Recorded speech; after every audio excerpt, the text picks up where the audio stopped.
on the outside of the barricades, down towards the museum, where they had been the last couple of days protecting from what was conceived to be a push by the military to try and squeeze them in another area. I think today we have they have scheduled another mass demonstration to mark the 2 weeks since it started, since the crisis started.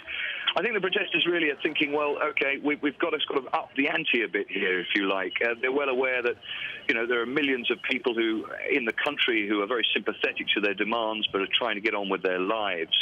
It's a working day today, so I think it's widely expected that the release of this Google executive could certainly push big numbers into this demonstration later. All right, our correspondent there in Cairo, thank you very much. Well, I'm joined on the line also by Sharif Zain, who's been at Tahrir Square all night. Sharif, you've been in Liberation Square for most of the night. Tell us what happened last night and what it's like there now.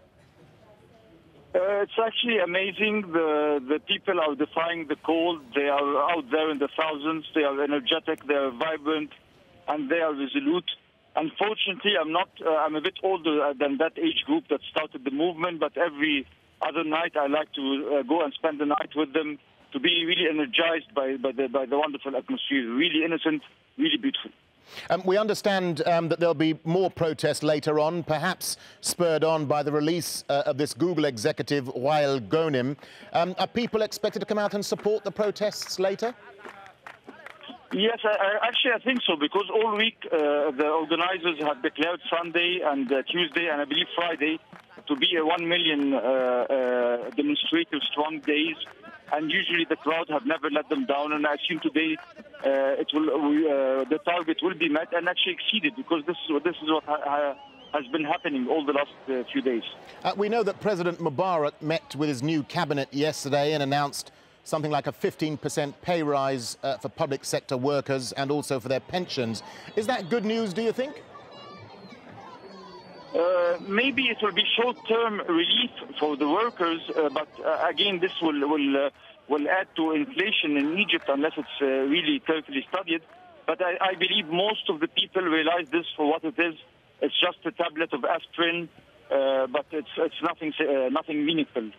So just give us a quick summary of what you'll be doing today. What's happening in terms of what you're doing in the square?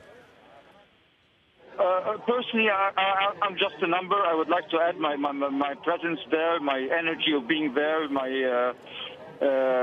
People try to bring whatever little food or drink or blanket or whatever. So every time I go into the square, I try to bring something for the people that are there in solidarity for their resolution. All right, Sharif Zain, thank you very much. Sharif Zain there, one of the protesters, giving us his personal experience of life in Tahrir Square. Now, new video has emerged of some of the worst violence in Egypt's capital last week. Here's Andrew Simmons. A crowd of anti-government protesters surrounding a pro-Mubarak supporters bus that had driven at speed into their number earlier. It's late last Wednesday night. They try to turn the vehicle over, ripping open the driver's door. There's no escape. Here, the driver's already been pulled out, and he's being lynched. From these pictures, it appears no one else was on the bus, but we can't verify that, and the fate of the driver is unknown. The frenzy of anger continues right through the night into the early hours of Thursday. Across the bridge, pro-Mubarak supporters on the move again, seemingly intent on more confrontation. But it all goes wrong. A mob of anti-government protesters swelling in numbers and showing no mercy. Each of the 9 men are attacked. Revenge for the earlier violence in which many of their numbers were killed. Hatred. While some of the men are led away, beaten as they go, another was singled out. It hasn't been possible to establish how many victims of this night lived or died. This was all filmed by a European cameraman. He says 14 minutes later, there was yet another dimension to the violence. Gunfire on the bridge aimed at anti-government protesters. A laser picks out individuals. This round finds its target. It can't be established at this stage who fired these shots. just as it isn't possible to identify victims or their attackers. The questions over last Wednesday night, Thursday morning, linger. Andrew Simmons, Al Jazeera, Cairo.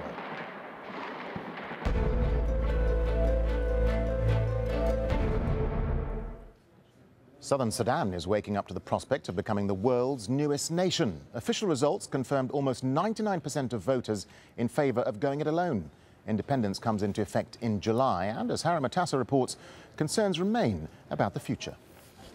It was expected most Southerners would vote to separate from the North, but the overwhelming numbers of people who did so is amazing for people here in the South. It just shows how desperately and how urgently people here have wanted to split, and they voted for secession. The main hope for the people is that perhaps if they govern themselves, they will be able to develop a region that they feel has been neglected for many, many decades by officials in the North. It's going to be a huge challenge, a huge task for officials.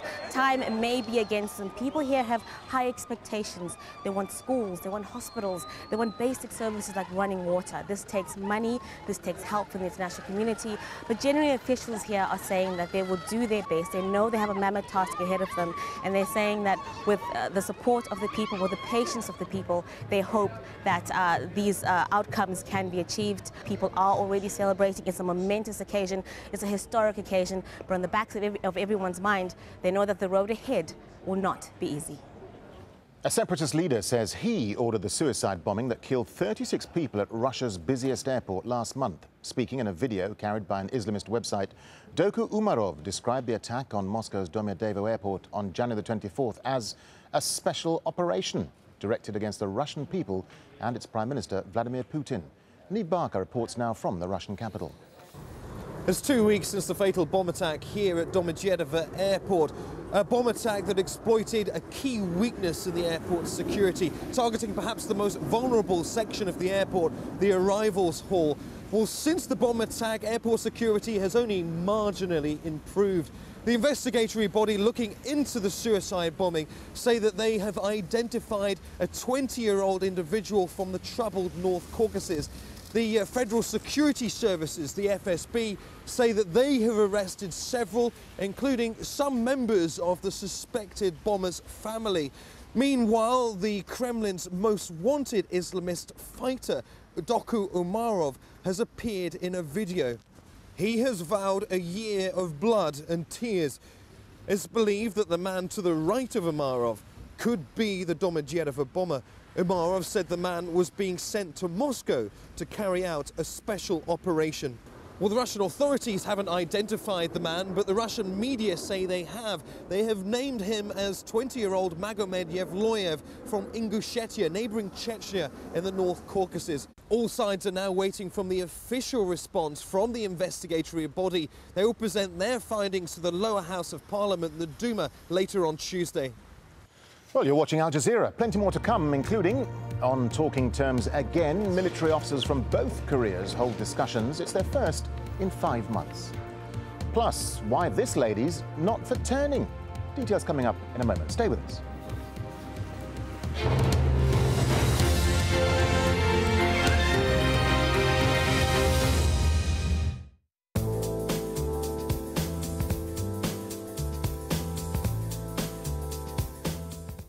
Hello, well, would you believe we have yet another winter storm making its way across the United States? This area of cloud, that's the one which brought us snowfall into the southern plains through the course of the weekend. That's going to pull up into New England, running up into eastern parts of Canada. And look at the temperatures that come in behind. 14 Celsius, minus 14, that is for Chicago. Minus 12, the top temperature there for Denver, as that snow just comes piling in out of the Rockies. Behind that, it is largely dry. Still a few wintry flurries coming into the Rockies as we make our way through the middle part of the week. But this is going to be our next main weather system, which will gradually push up towards the eastern seaboard through the second half of this week. Come south of that, it's not too bad across a good part of the Caribbean. Jamaica will see further spells of heavy rain, a risk of flooding to come here. For much of the lesser Antilles, it's looking fine and dry with some pleasant tropical sunshine to come. Pleasant sunshine too into central and southern parts of Europe at the moment. We're not faring too badly here. 10 Celsius therefore for Vienna and for Bucharest. Some pleasant sunshine. Just notice these winds coming in from a northwesterly direction. That will knock those temperatures back as we go on through Wednesday. More snow for eastern parts of Europe into western Russia. More cloud, wind and rain over towards the west, but at least it's mild.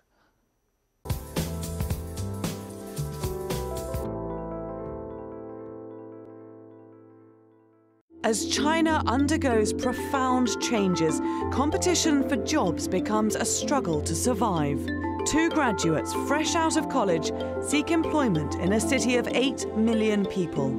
Now entering the real world, the graduates